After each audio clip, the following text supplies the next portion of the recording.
Hei hopsti gängsterid, saan ka mina lõpuks ausalt öelda seda legendaarset sõnapaari. Tänane video ei olegi vlog.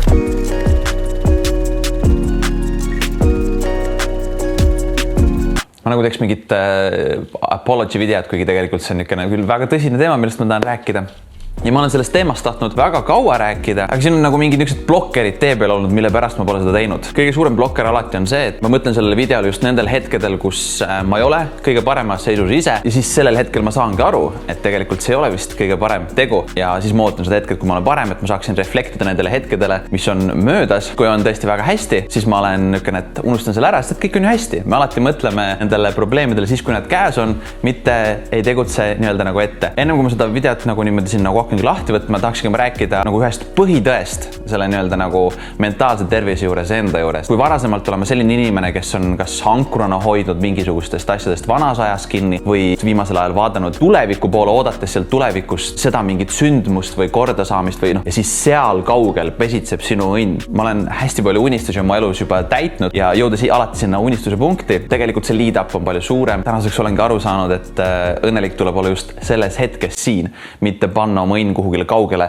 eemal ära või lasta sellel hoida ennast tagasi. Kõige tähtsam asi, mis ma enda jaoks olengi avastanud, on see, et kõik toimub siin, kohe ja praegu, mitte kuskil tulevikus ega minevikus. Teine asi tegelikult, miks ma seda videot pole teinud, on see, et ma vahepeal mõtlen, et kes see viitsiks sellist asja vaadata. Igal juhul, praegust olen ma väga heas kohas, aga ma olen veits niisuguses kartuses, sest et winter is coming. Igal juhul, ma jagan mingitesse sektsioonidesse, et mul oleks palju lihtsam seda nii-öelda nagu unpackida. Ma olen nagu Maria Rannaväli, andke andeks, me oleme kõik samast eerast tulnud ja ma räägin täpselt sama palju Eesti onglishit. Minu eesmärk on siis lahti seletada, milles peitub minu õnn. Esimeseks ma tookski välja tegelikult minu partneri heaolu, on seal taga üks tütarlaps, kes nagu on väga suur minu õnneallikas, on andnud mulle väga palju. Ma ei tahtnud siin pisardama hakata. Tulles selle juurde, siis ma arvan, et kõigil meil on just siin nagu selja taga või samal ajal tegelikult ikka veel käimas selline niisugune suur pikk periood, mis on see koroonakriis, milles me kõik oleme elanud olnud. Liinal on väga palju terviseprobleeme, mida me ei pane kõike loomulikult teile see displeile. Ja sellest tulenevalt oli mul loomulikult selle kõige alguses siin suur kartus, et äkki selle kõige lõpuks jään ma siin ühest inimesest ilma, kes tõesti tähendab mulle väga palju. Et kui kuidagimoodi Liina haigeks jääb, siis on nagu pekkis. See informatsiooni tulv oli nii hull selle kõige all siin, et sa ei teadnud, mida uskuda, mis tuleb kust kohast. Tänaseks oleme mõlemad õnnelikult vaktsineeritud ja see koorem on mul pealt maas. Kui teil on võimalik kuidagimoodi oma tervisest juba praegust hoolt kanda, tehke seda ükskõik millistel viisida. Tegelikult siit kohast viibki koroona natukene meid teistele teemadele, nimelt finants. Meie töö sõltub suurest finantsolukorrast üleüldises maailmas. Me oleme tegelikult mõlemad südames esimesena muusikud ja siis sealt edasi oli sisuloojad. Nagu te teate, esinemised võeti ära, samamoodi marketingist tõmmati raha välja. Suur osa sellest me lasime mingisuguste säästude pealt. Tükk aega oligi selline niisugune nagu, et okei, järjest nagu tõmbasime tagasi. Tänaseks päevaks on jällegi kuidagimoodi mingi tulva alt vabanenud ja ma ei tea, kõik on väga hästi, me oleme jällegi taaskord ehitanud üles endale väikse puhvri. Mis ma tegelikult siinkohal tahan veel juurde lisada, on see, et raha ei tee kuidagimoodi kedagi õnnelikuks, aga selle puudumine võib tekitada väga palju probleeme. Ma olen avastanud, et mul on üpriski keeruline uinuda, sellepärast, et ma olen kogu aeg arvutis, telefonis, mu peas reisib 100 mõtet. Ma isegi katsutan endal väikest ADHD-d, aga see on sellised, sellest ma üldse räägi. See on selleni me jõuame ja selle aja olen ma ka endale kirja pannud, et ma tõesti lähen ja lasen endast ka ära kontrollida.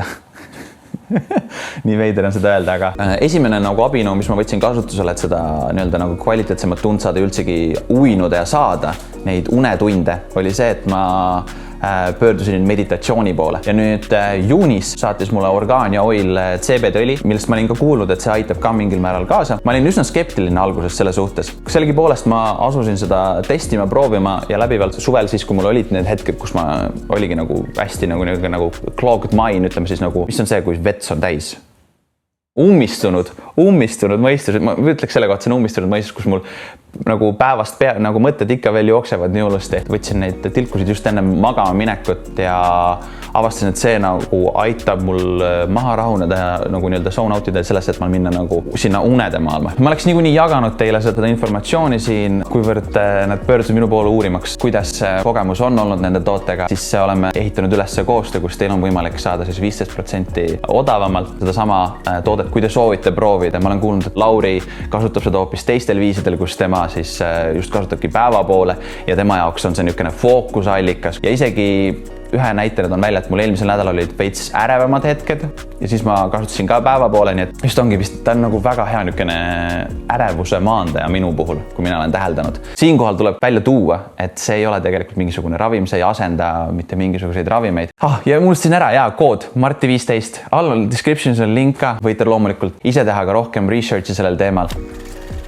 Enda mahalaadimine on üks niisugune asi, mida kõik inimesed vajavad, ma arvan. Ja nagu te teate, siis minu varasem mahalaadimine tähendas väga palju tegelikult pidutsemist. Võtsin vastu otsuse, et ma see aasta ei joo üldse alkoholi, aga kuidagi moodi see nii-öelda nagu mahalaadimine peab ju toimuma. Ma sain aru, et ma suudan ilma sellele alkoholita seda mahalaadida ja tekkisid juurde hoopis nagu teistsugused asjad, mis on need mahalaadimisallikad. Mida nagu näha siis sõnumid trigerdavad mind kõige rohkem siin. Kus ma jäingi nüüd?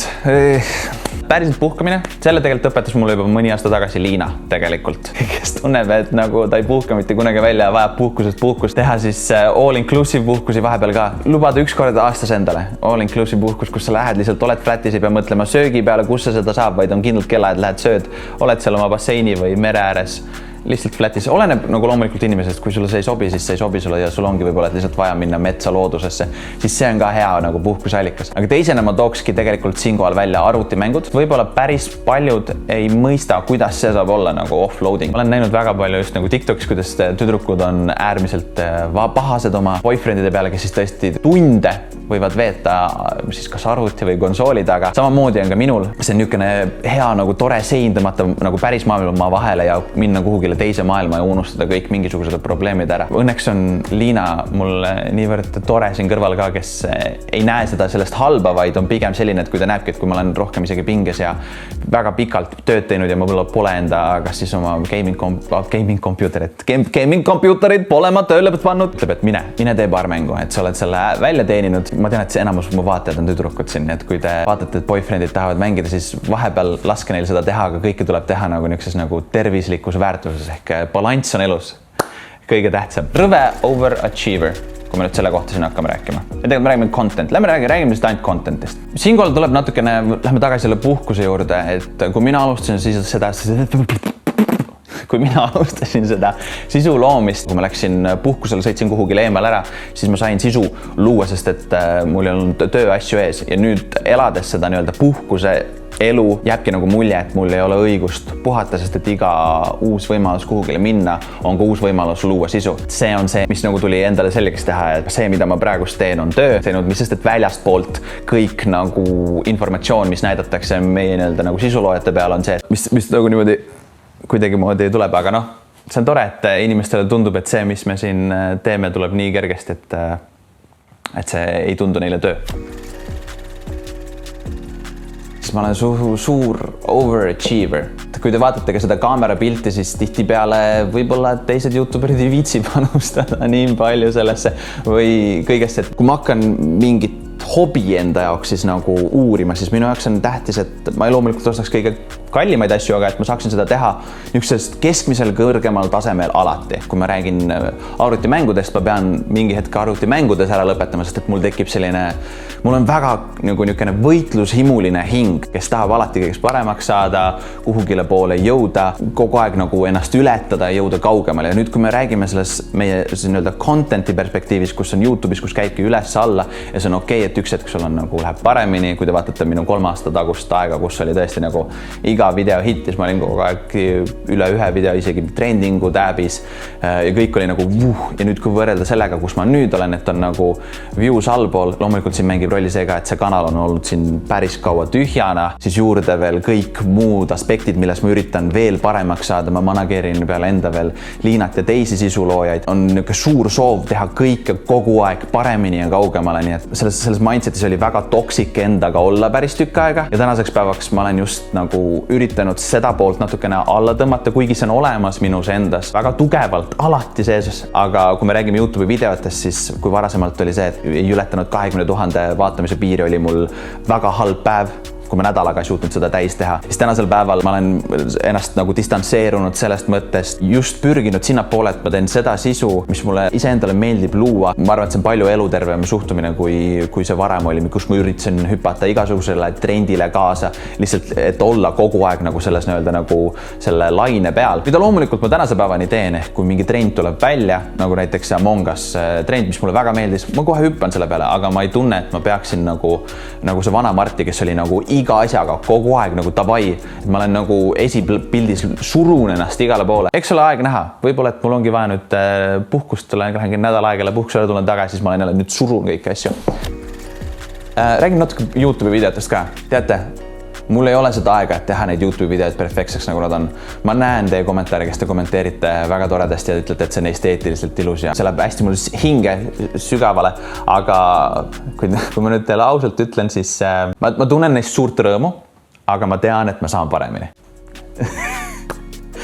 See minu elu, see on see, et ma tean, et ja siinkohal olengi ma endale teinud väga suure lükke, et on done is better than nothing, ehk siis tehtud on parem kui mitte midagi. Mul on nii palju videoid, mis on praegustki juba nagu kuhjunud, et ma olen nagu ma ostsin selle elektrirula nädalaga, lihtsalt ütles ülesse. Mul on terve video olemas, kus ma sõidan, räägin sellest rulast, mul on montaažiklipid, mul on 360 kaadri klipid, kus Liina sõidab, kus ma näitan teistele inimestele.